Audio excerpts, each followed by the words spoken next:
Hello and welcome to the Football Breakdown. It's the Fantasy EFL preview show for the playoff semi-final first legs. I'm Matthew South. And I'm Ian Cooper.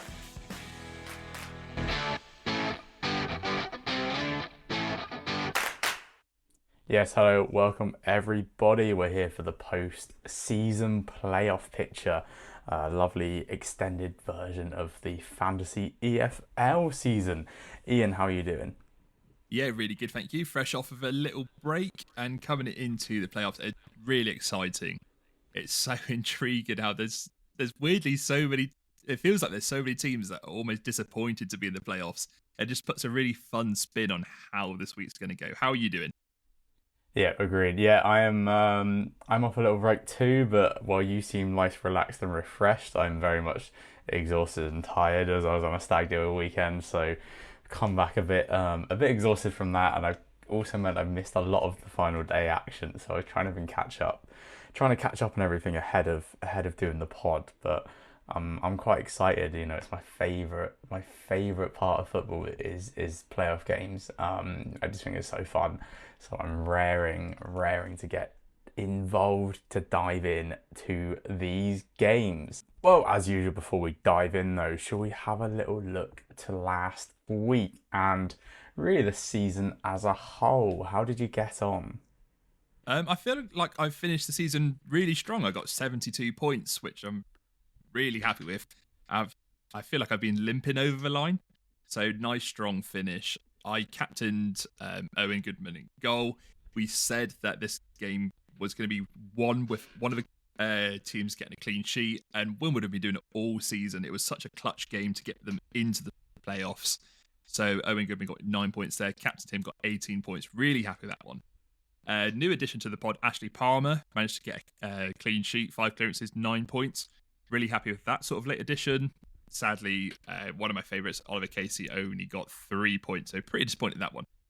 On to my midfielders, Sama Ashley just didn't start, but sadly I didn't really have much signal over the weekend, so he wasn't able to see it. So in the 25 minutes he played, got 1 interception, 3 points. Not ideal.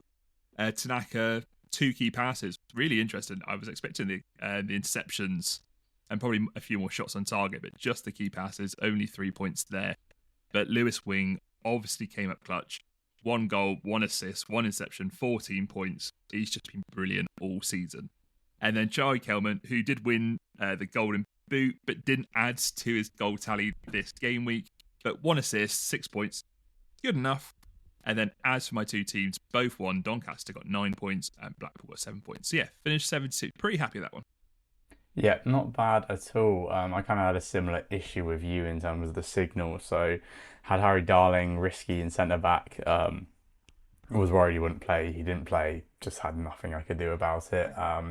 And then Tyra, Casey, and Hall finished off my keeper in defence, and they combined for 11 points. So it doesn't look too bad too good starting from the back. But then I also had Lewis Wing, kind of exactly what we were saying. You know, key players are going to step up on the final day, and while Reading didn't win, which I actually thought they were going to do. Like, I thought they were going to kind of breeze past Barnsley and just kind of pray.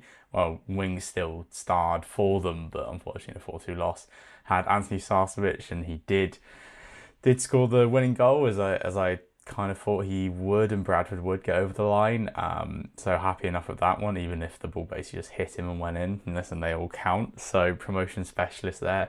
And Hakeeb Adelakan, been banging on about him for months, being just too good for that league. Scores a goal, but it wasn't enough for Salford. They drew 2 at Carlisle, so a bit of a shame for them. But Leeds and Leyton Orient did their business to get over the line, both of them away from home, both of them scoring 2+ goals to get me 9 points there.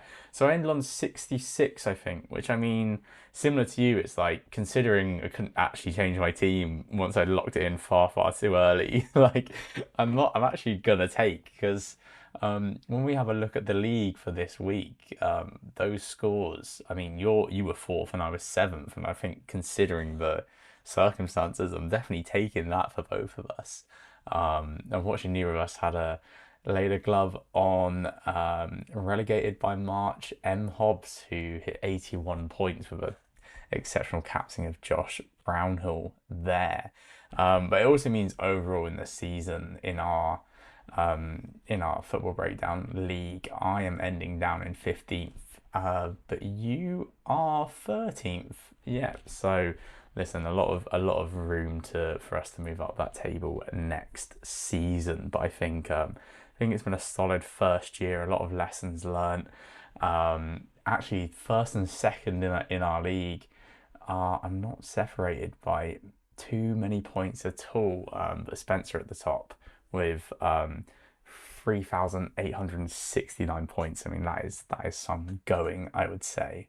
I mean, he finished first overall in the whole of EFL fantasy. So you know what, fair play.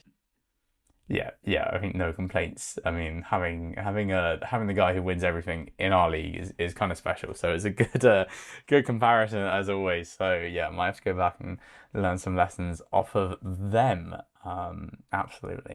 So back onto the business this week. It's the playoff semi-final first legs, and we're going to start off by talking about the game that starts on Thursday night, 8 p.m. kickoff at Ashton Gate. It's Bristol City versus Sheffield United. Ian, what are your first thoughts on this one? Really interesting matchup, especially when you see Sheffield United, their drop off in the last few games. You're really disappointed. Can they adjust their mentality to accept that they're in the playoffs and make sure that they get the job done here? So you'd favoured maybe. The problem is Bristol City weren't even really the informed side that managed to sneak in. They kind of stumbled their way over as well. So you're looking at just the two one-off games here. You've got to accept that Sheffield United are heavily favourites for this. They have the play-in budget that absolutely swamps Bristol City. The one thing that makes it interesting is that the game's being played at Ashton Gate, and I don't know if that changes anything for you and maybe sways you towards picking Bristol City players for your team this week. No, no, it doesn't. See, the way I kind of view this is, and this isn't a harsh one for Bristol City, but the playoffs in the Championship, if you go back for the last 20 seasons, 9 of the winners, 45%, have come from third place. And if you look a little bit lower than that, just how many times have the team in third place not made the final? Well, the last time they didn't make the final was 2019, and that was Leeds United. And I'm pretty sure that was that mental game against Derby, where Leeds actually went and did the business away from home, and then the game at Ellen Road just hit absolute mayhem. There's only 4 times in the last 20 years that the team in 6th have beaten the team in 3rd. And I know it's like one of those things of like, well, every year it's a different team, so how much can you really take from that? Well, the way I kind of see it is the team in 3rd, especially like last season, the last couple of seasons, they're usually the team that, they were at some point in the season on par with the teams above them, first and second. We know Leeds and Burnley were a great team. For much of the season, Sheffield United were also a great team. Yeah, they kind of lost a bit of steam towards the end. But they're still a much better outfit than Bristol City are, I think, and I really like that Bristol City team. But the angle for me here is Sheffield United. I see it that they're just going to go to Bristol City. They don't need to win. They'll back themselves to beat them, when they get back home to Bramall Lane.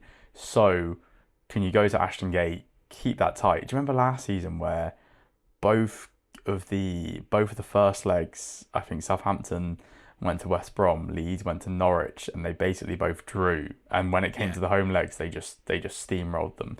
I basically see this kind of fitting into that category because Southampton and Leeds were just much better than the teams that finished in 5th and 6th. And I think this fits that category. And as much as I'd love Bristol City to kind of come off an upset, and they've had some really big wins at home to finish off the season, the Sunderland game recently, where they managed to turn that one round and win 2-1. That was great.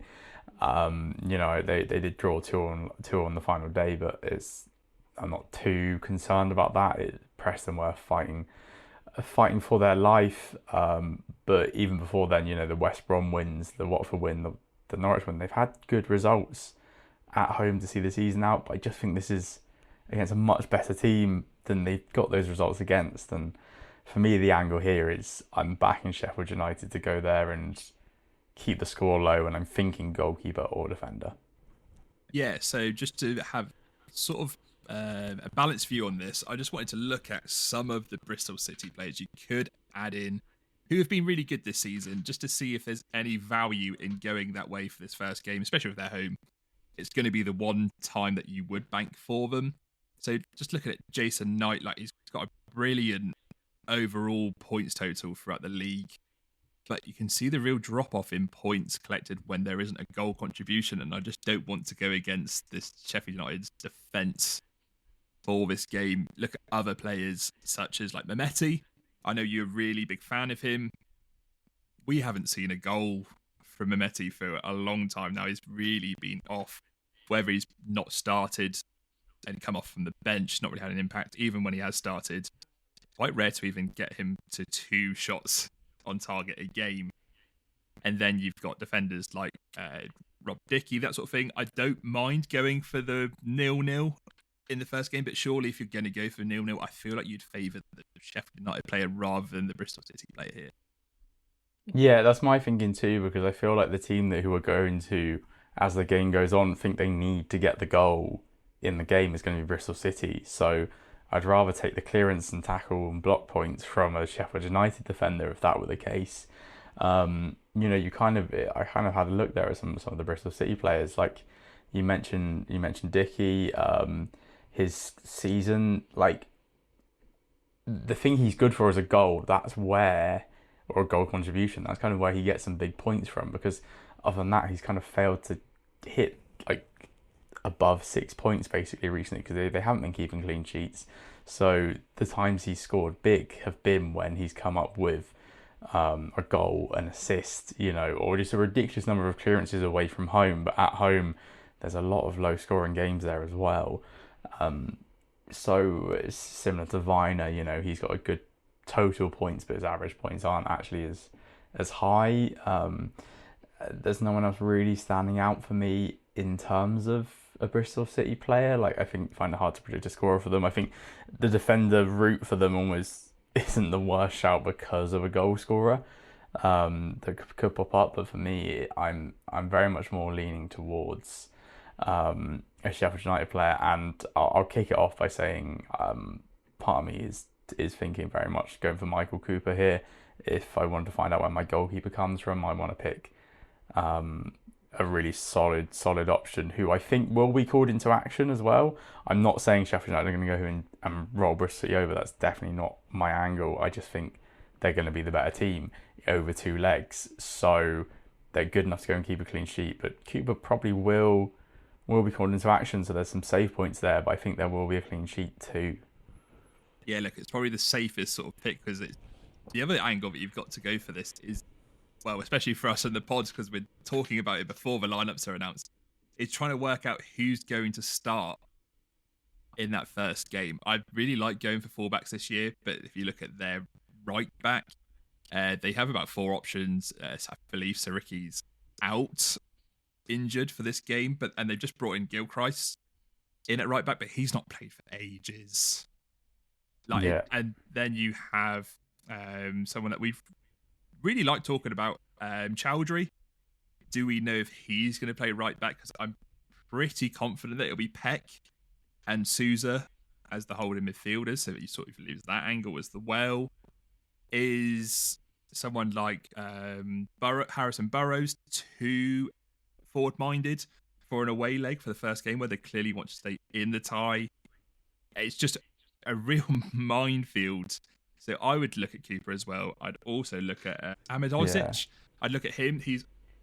If you're looking for someone with a goal contribution, okay, he's going to have got 3 goals this season. But if you're looking for a defender that has the capability of scoring a goal, surely you'd look at the team that's more fancied to get that angle as well. That's sort of where I'd be looking at. It's really, really tricky for this game. I also think just the championship in whole is going to be really tricky. I'd much more fancy in the second leg once we kind of know where these teams sit. But I'd be looking at either a Sheffield United defender or goalkeeper for this game. Yeah, yeah. Worth noting as well. I think Harry Clark was another option, but he's out injured. I'm pretty sure. And yeah, like I've said this quite confidently that Sheffield United are the team I prefer. But when you actually look at their centre back options and defender options, they really fall off in terms of points. And with Burrows counting as a midfielder, Chowdhury playing in defence but counting as a midfielder, you go like that's the other angle. Do you pick one of those players? But if we kind of give up the clean sheet points and then there's actually quite a lot of things that have to happen to get anywhere near that points tally. We've tried it before, but if the interceptions don't come, you're not really banking on your left or right back to be high goal threats, even though we know Burrows, for example, can be. So yeah, I think Cooper's the one that stands out for me in this game. Right, so moving into the second championship semi-final, it's Coventry City against Sunderland at the Coventry Building Society Arena on Friday night at 8 p.m. Now, this is a really, really intriguing one because both teams are kind of coming into this.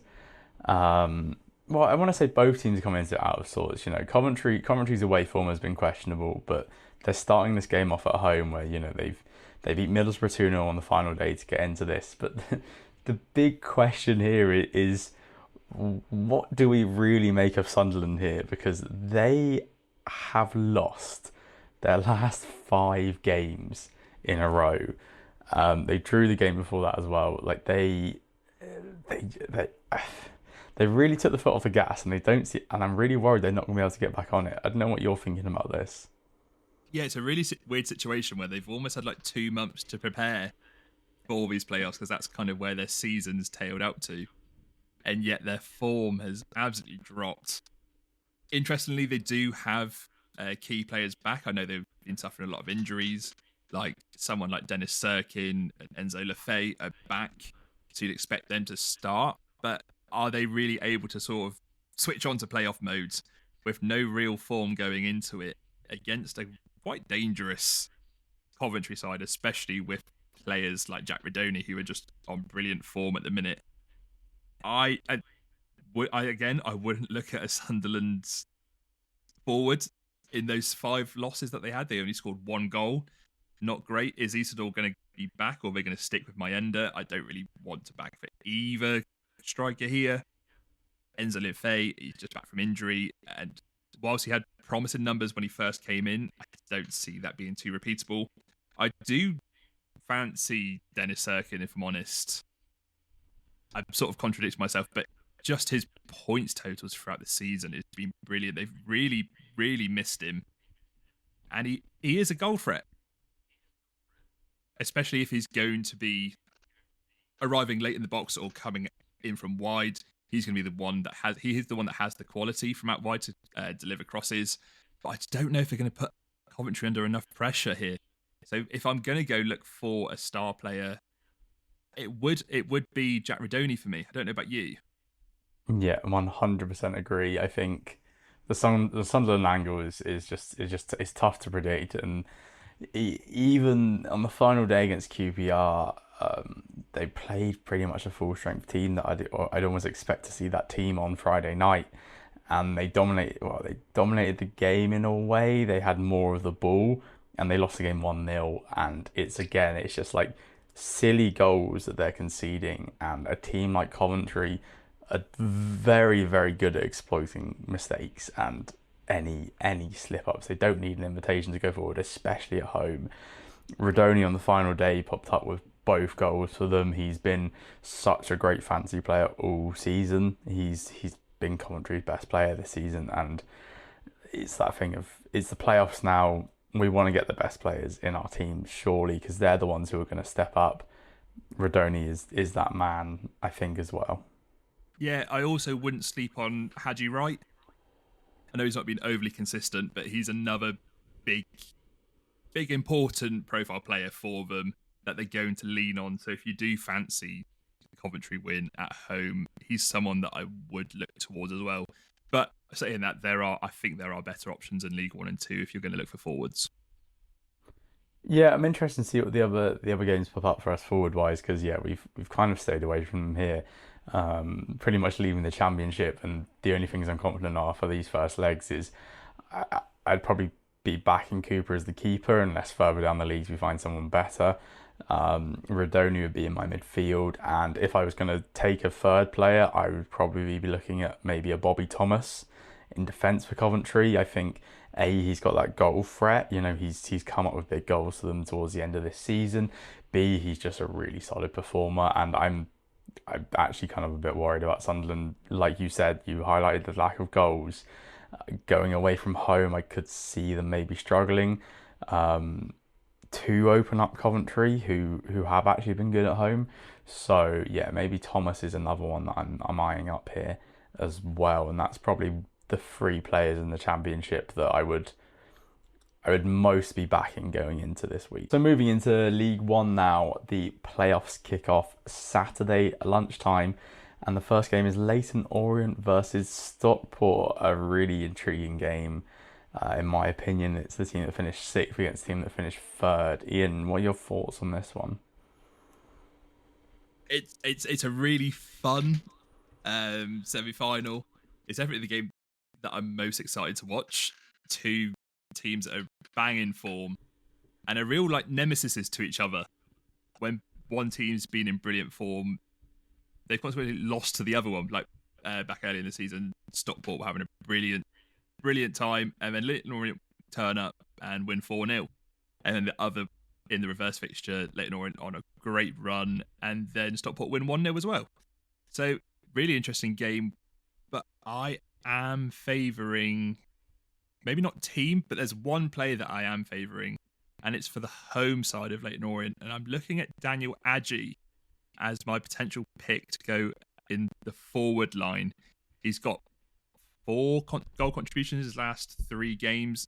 Really direct player that's basically a striker that plays off the right-hand side and could be a real thorn in the side, who likes to dribble the ball and receive on the end of through balls.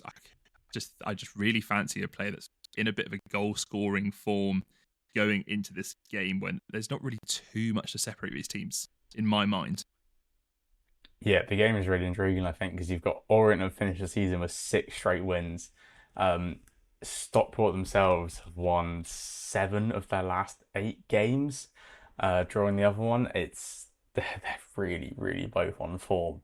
So there's not really that angle where one looks like they're going to edge out the other. Across the course of the seasons, Stockport have been the better team. I mean, they are the team that finished third, but in the head-to-head, that hasn't actually necessarily showed as well. And we also know that Orient started quite slow, and really, if you take the table from, I think it's November, December onwards, Orient are one of the best teams in the league. So even if you want to go for that angle, there's an option there.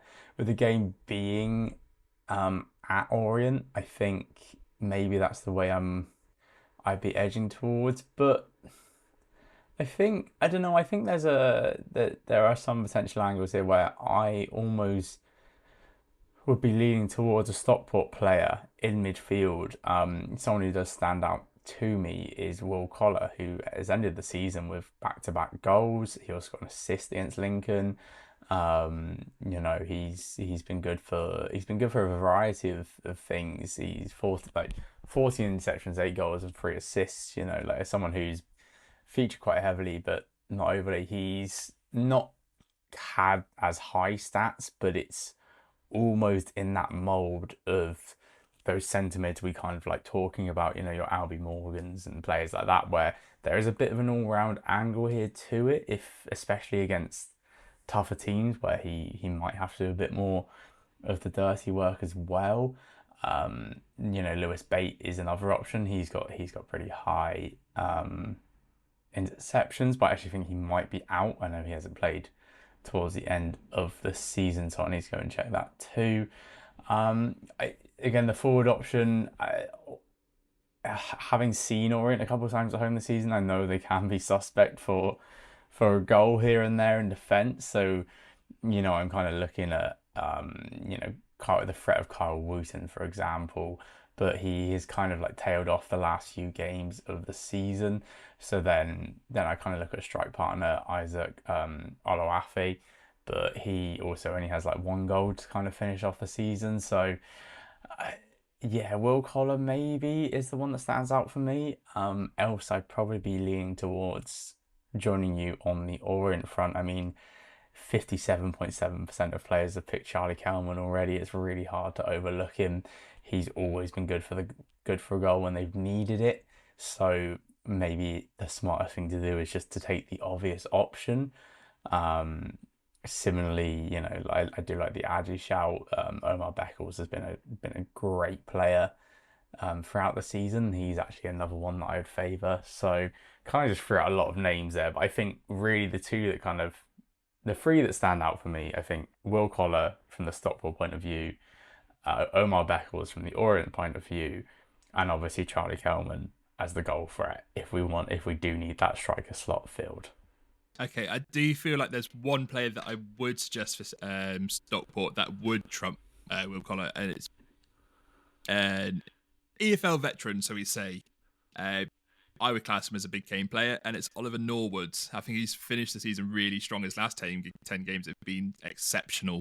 Okay, hasn't reflected in some of the games points-wise, but you look at the run-in, it was 9 points against Wickham for a goal, 3 key passes. 6 points against Lincoln, 1 interception, 5 key passes, 15 points against Huddersfield, an assist, a goal, 2 interceptions, 3 key passes. Like the ball definitely goes through him in the midfield, and I just feel like he might have the edge over Collar personally, but I can absolutely see why you would put Collar in for here. Yeah, yeah, I think it's that thing of yeah, you've got a lot more, of those interceptions and key pass points with Norwood, who's such a functional player.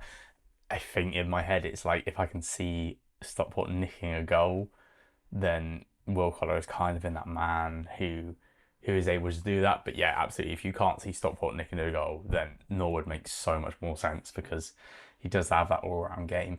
Yeah, the interest. Yeah, I'm almost put off by defenders in this game because I can almost see this game just finishing 1-1. So Absolutely. you're kind of giving up the clean sheet point. So then I'm there like who's going to make more clearances and who's going to be on top of this game. Like I know I said Beckles and the guy is a clearance machine and a big goal threat, but from the Stockport point of view, you've got Ethan Pye has been their top scoring defender. Um, Outside of that, Ibai Toure and Brad Hills and Fraser Horsfall, not terrible options either. Horsfall himself has actually had a few double point scoring games to finish off the season. In his last 6 or 7, he's picked up 3, so that's definitely an outside shout as well. But yeah, probably not enough to convince me right now. Yeah, and I think if you're going to go for the defender pick, I'll move us on to the next game, which is Wickham Wanderers at home against Charlton. And look, there's 5 or 6 defenders that completely trump what Stockport and Leighton Orient have to offer. You're looking at Gillespie, Lloyd Jones, Sonny Bradley, Caleb Taylor, Alex Mitchell. Who else even got? Joe Lowe. Like there's 6 players there. You've got to work out which ones you think are going to start. But in terms of average points over the season, interceptions and a goal threat, I just think they're the much more obvious sort of defenders to go for. So I just want to ask your opinion on what you think of this tie in general first, Matt. I think it's going to be a battle. Like this is it's I can really see Cheltenham just edging this out because Wickham they've had a tough end to the season. They're kind of going to be ruined not getting the job done in the automatics. So much so that they've ended up finishing 5th and now have to travel to the Valley in the second game rather than hosting them. They've ended the season with 3 straight losses, and depending on how much weight we want to put into this, it was only 2-3 weeks ago that this game was played at this ground and Charlton won 4-0. So like that is like that just puts a lot of confidence into those Charlton players going back to Adams Park, a ground that a few weeks ago they wiped the floor with Wickham. They basically ended their automatic playoff hopes, and now they have a chance to to end their playoff hopes. Full stop. So yeah, I think I'm kind of leaning towards Charlton here, and like you've already mentioned, the big scorers for Charlton all season have been the defenders. Gillespie, Lloyd Jones, 7.8 averages on the season is just ridiculous, and it's one of those two, I think, if not both, that you have to be eyeing up for this game. Yeah, and on the fixture that was recently that you just mentioned there, I think personally I just think it's a massive factor, especially for the fact that it was away for Charlton. I just see that it's such a confidence boost where they know they can go there and not necessarily have to grind out for a close game. They can go for them.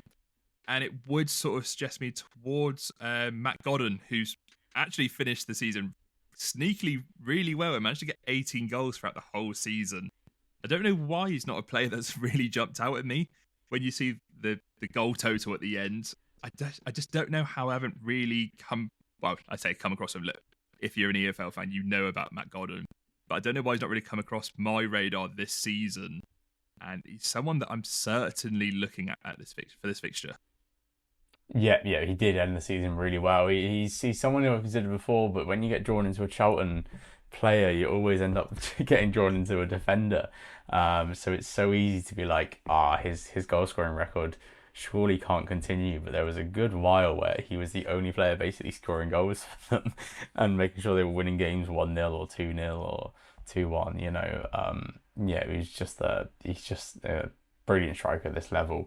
But yeah, like you say, a really good shout for this game. He did score in that 4-0 win.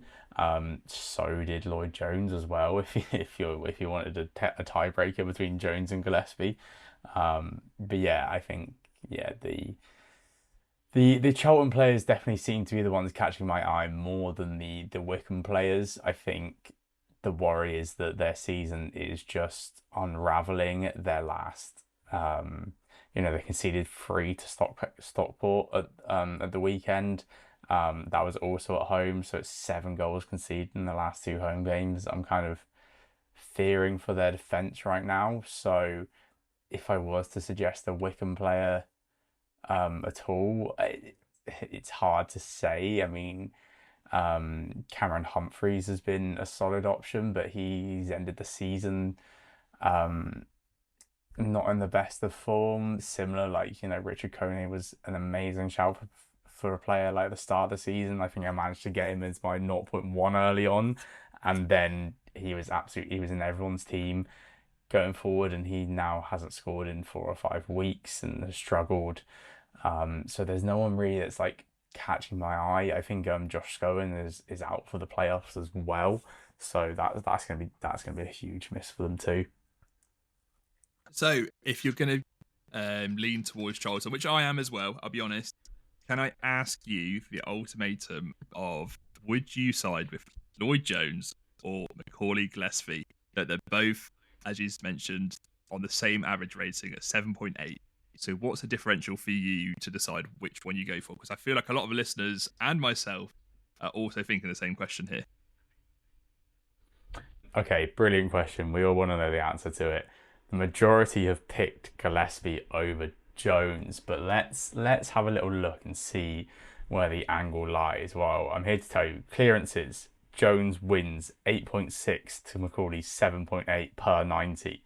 I know Gillespie has a bigger overall number, but he has played more minutes than Jones this season. So when it comes to shots, Jones wins again, even though Gillespie has 5 goals to Jones's 3. Gillespie only has 0.44 shots per 90. If we go into the tackles, Gillespie wins this one 1 to 0.8, but neither of them are averaging enough to guarantee you a tackle point per game, and the blocks on both of them are actually pretty low too. So really you're looking at Jones actually being a better potential scorer here should he play the full 90, because his clearances edge out Gillespie's and he has more shots / goals per 90. Sorry, I think it's actually just shots per 90. Gillespie has more goals, but from a much lower XG, a much lower shot rate. He just edges the goal rate per 90. So for me, I'd actually lean Jones. Yet Gillespie, it just feels like he just has that consistency, that EFL aura where if you don't pick him, this like he'll just go off, and you'll Yeah. just be regretting it because everyone's going to pick Gillespie.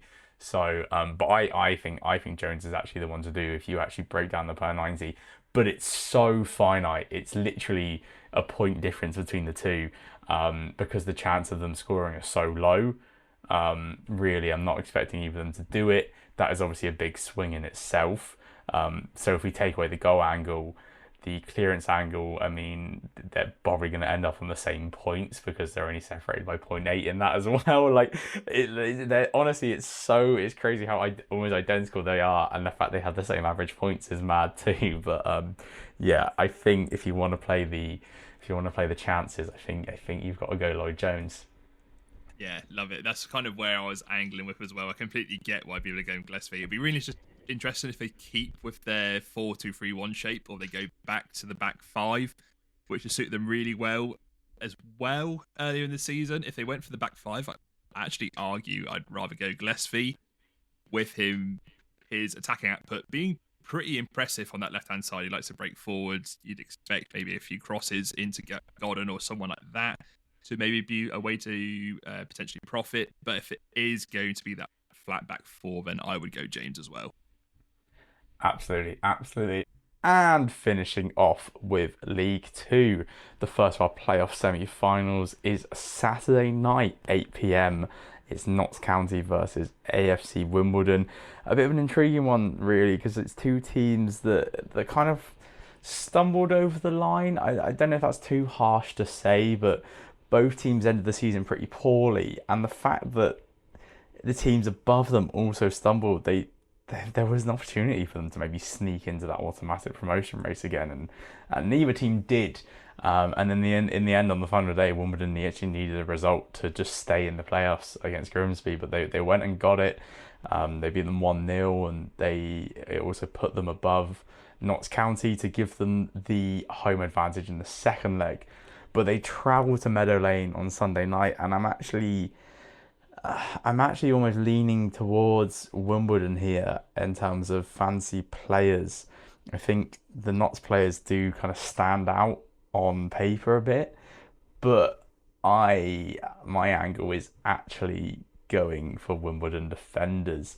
One player in particular who he has underwhelmed a bit recently, but listen, if you've been listening to the pod for a while, Ryan Johnson is a player I've brought up a couple of times, and I haven't mentioned him recently for good reason because Wimbledon have hit this vein of form. But there was a good long chunk of the season where he was one of the highest average point scoring defenders in the league.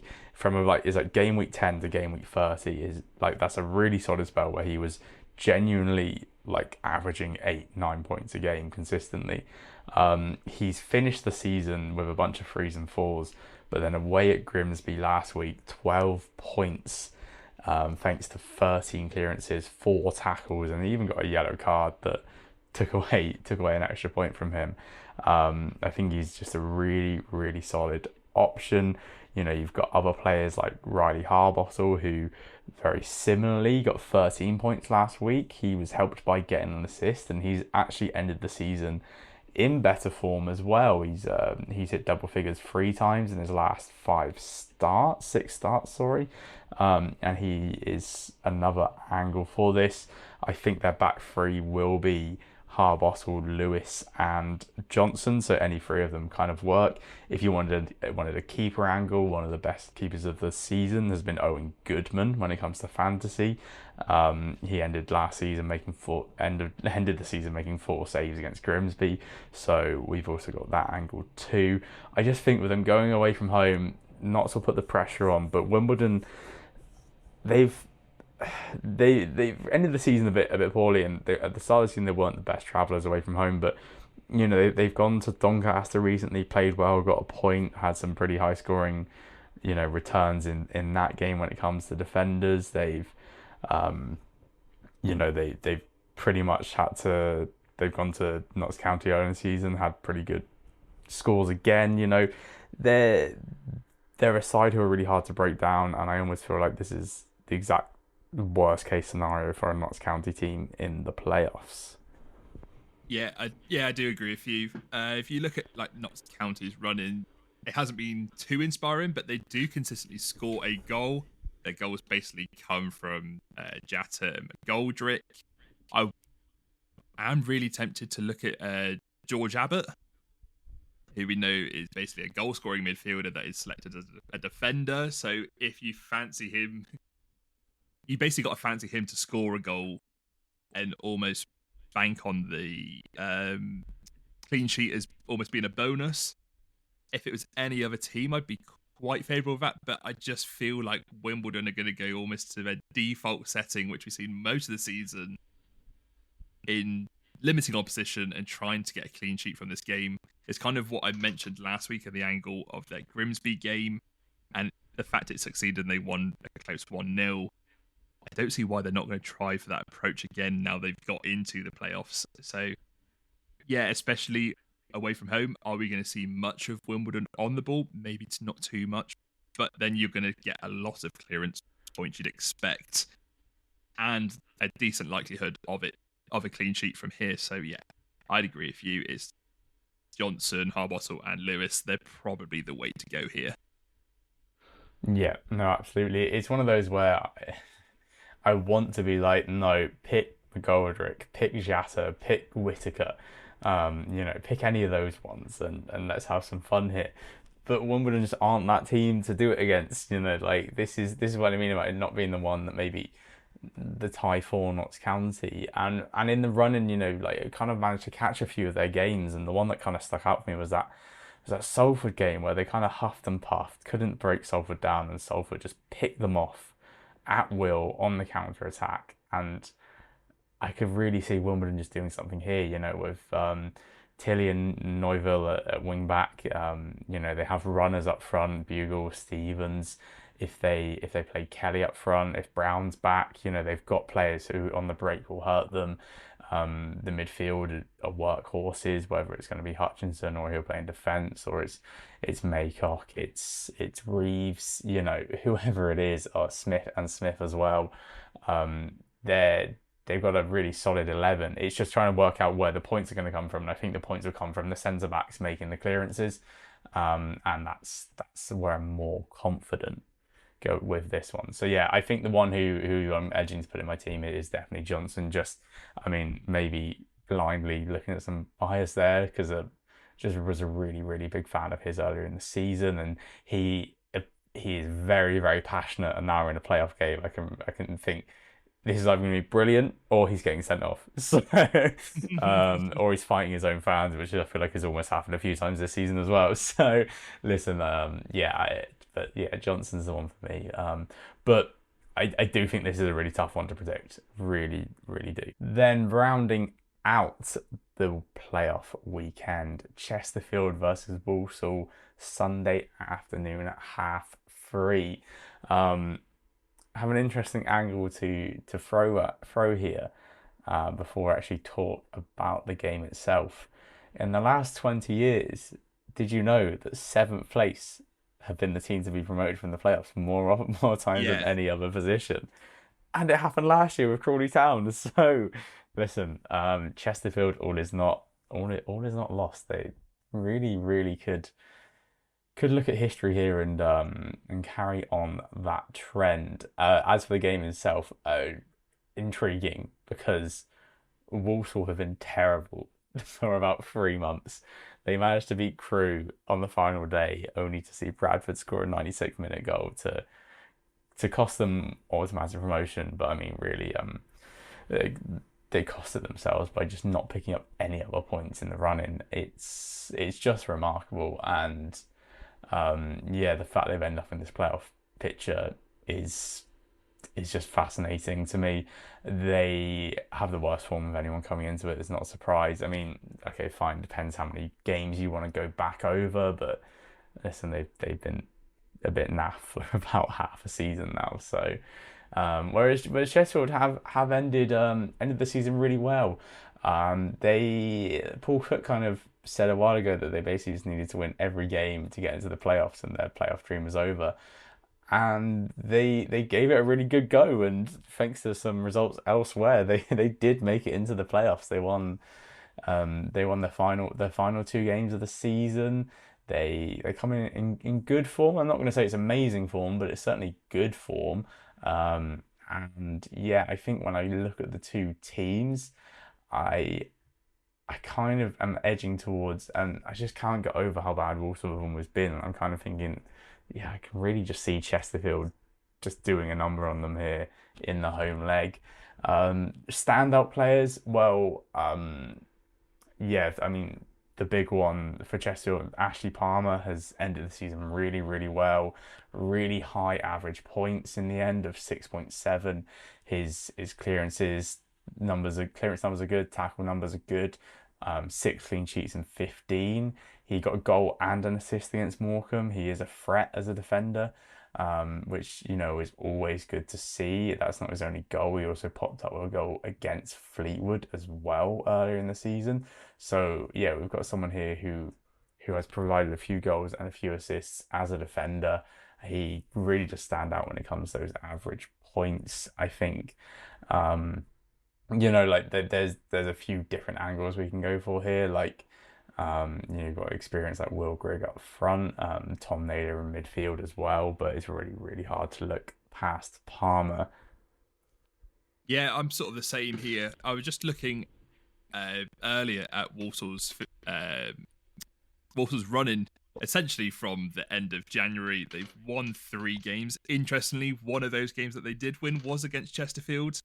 It ended 3-1 to Walsall. However, I feel like the scoreline was a bit flattering. Chesterfield was dominant on the ball with 62% possession. The XG were essentially the same, being 1. They both had 8 total shots. Walsall had 1 shot more on target, so I don't really want to look into sort of like the head-to-head stats in that game. I feel like there's enough games between those that have passed for it to almost be relevant. And yeah, I'm looking at Ashley Palmer as well. A bit of bias because I sort of benefited from him last week, but his points totals in the last 5-6 games are ridiculous. Like even last game, 5 clearances, which is it's just so not what we normally look for. We normally look for something like in sort of double figures, but somehow he just gets the points totals from goals and then from clean sheets as well. Like it's just a real all round here, and with Walsall sort of struggling, having a really weird personnel crisis almost up front. Jamil Matt and Ellis Harrison aren't really playing. Like they've been pushing Jealous much further forward. I just fancy Chesterfield to get the clean sheet here, so I'd look at a defender there. However, if you do want to look, as you say, at their forward line, I certainly wouldn't be against that either. Yeah, another player I think I want to raise is Michael Olakigbe, the winger. He is down as a midfielder, really, really talented. I was at the Wimbledon Chesterfield game a few weeks ago where they drew 0-0. It was not a very exciting game of football, but he really did stand out in all of that. In all of the dross, really, that game threw up. He was talented. He was exciting. Looked to take on a player. Interestingly, then the game after that, the 3-0 of Bradford, he got an assist, made 4 key passes. Against Morecambe, he scored, got an interception, made 2 key passes, and then ended the season with an interception against Accrington. So yeah, few points pickups after that game as well to just kind of show that he can actually put the points out as well, but someone who very much passed the eye test, and I did kind of wonder at the time if he would therefore pass the fantasy test. He unfortunately doesn't. I mean, that the fantasy doesn't necessarily translate to you being a bad player by any means. We know that it's quite different, as a game. But interestingly, since that game, he actually then almost has started to pass the fantasy test. So he's a really tempting option in my opinion. Yeah, definitely worth a look. And if you have any reservations, listen, maybe just watch the first leg and let's see if he does ball out. And if he does, well, there we go. We're looking at him for the second leg.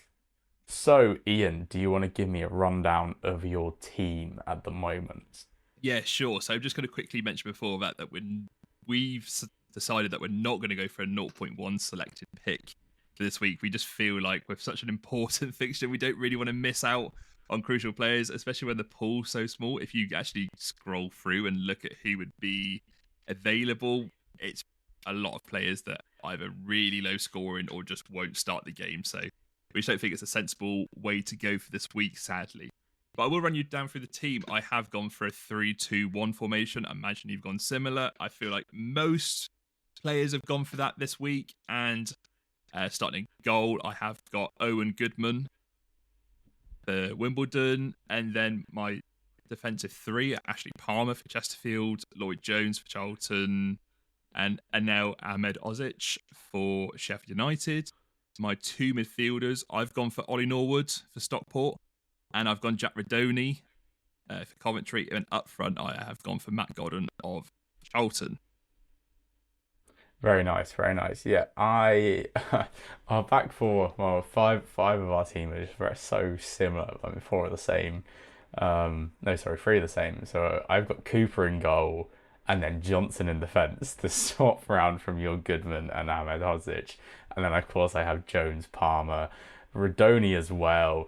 I am, at the moment, tempted to chance Olakigbe in midfield now. I've kind of bigged him up at the end of the podcast. Yeah. But even then, I was looking, he's 0.2% selected, so he doesn't even count as a zero point 0.1. So, yeah, we're definitely not doing that. Up front, I have Charlie Kelman at the moment.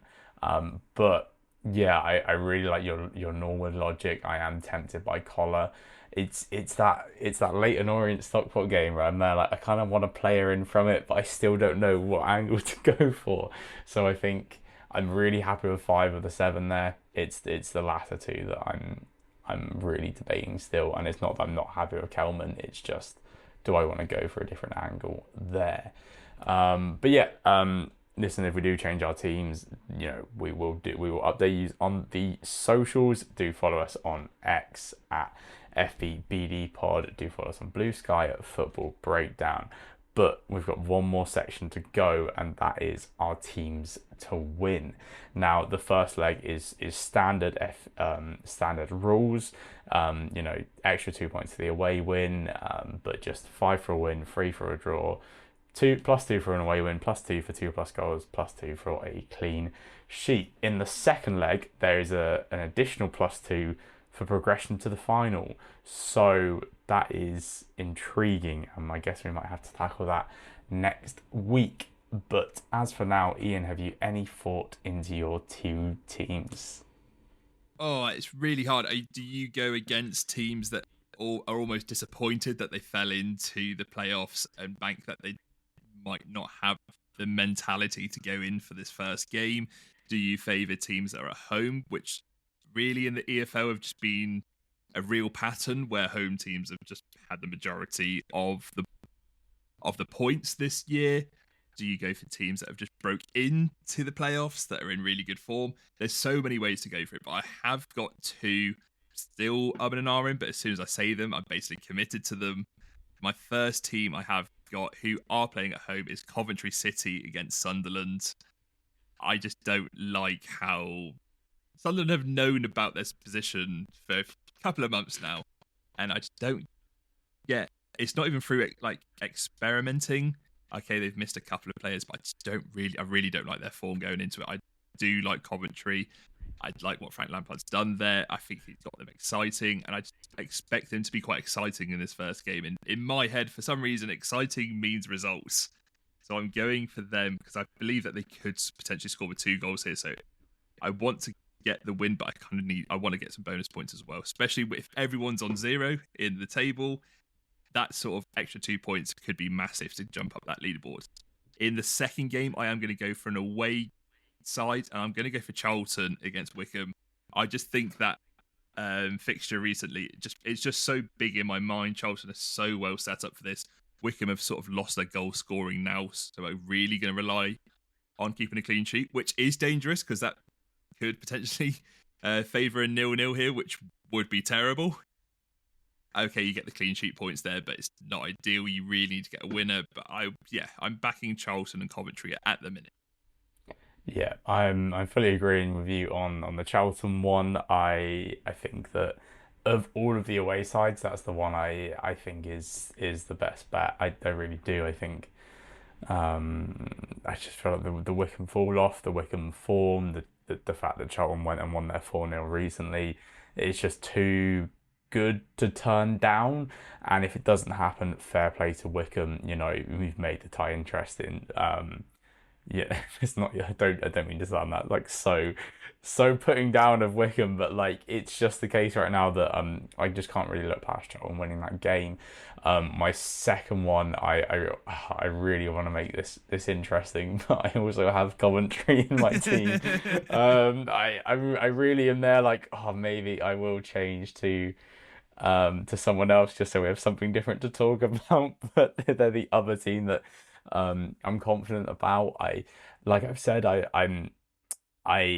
find that Stockport Leyton Orient game hard to call. I think the Notts Wimbledon game at Notts County, like as much as I think Wimbledon can go there and keep a clean sheet, I don't think they're the biggest goal threats. You know, I don't want to back them to win outright in the away leg. And yeah, I do like Chesterfield and I do like Sheffield United. But I like them over two legs, whereas Coventry I very much like for this home leg, if that makes sense. You know, yeah, Sheffield United. I think whether they go there, draw 0-0 at Bristol City and just beat them at home could be the way they do it. But if that's the case, then I want to save them for the home leg and try and take the points there. Walsall, Chesterfield at home to Walsall. I mean, it's that thing of I do think Chesterfield are going to be the better team, but again, I kind of back them to win over two legs, which means I might save them for the away leg as well, which leaves me on Coventry. So, you know, which is what it is. You know, it doesn't mean we end up with the same choices, but hey, good to know that we're on the same page, I think. No, So, yeah, it's interesting because I actually am the same sort of thought process there. If you were to ask me, do I think Coventry or Charlton are going to win their respective playoffs, I'd actually say no. Like, there's other teams that I think are favourites. Like, so if you are interested, I do think should be Sheffield United that are going to win the championship. I do think it should be Stockport that will win League One, and I do think it will be Chesterfield that will win League Two. But I just don't like these first ties. I kind of need to see what their games are going to be like. So just for the one-off games, I am siding for Charlton and I am siding for Coventry. yeah, no, absolutely, absolutely. Yeah, it's that with the Sheffield United thing as well, what I kind of said at the top of the show, like I do think they're so much better than Bristol City, but at the same time I thought Leeds and Southampton last year were better than West Brom and Norwich, and they went and drew the away legs and battered them at home. So I should keep that one in the back pocket. I use it at home. You know, we should be getting a 9 point return for a 2-0 win. So hey, like no need to risk it. So yeah, yeah, I think we're on the same page there, which is good. But yeah, so that brings us to the end of the show. The playoff is kicking off on Thursday night, which will probably be tonight by the time you guys are listening to this. And then we will be back at the start of next week for the preview of leg two, where we'll have a little bit more to go off of, as if we haven't just had 46 games of the season to preview this. But yeah, it's I think it's gonna be a really intriguing few days. And yeah, next week's second legs will take us all the way into the weekend, and then we'll be back after that for a preview of all three finals. Thank you, Ian, Thank you, Matthew. and take it easy.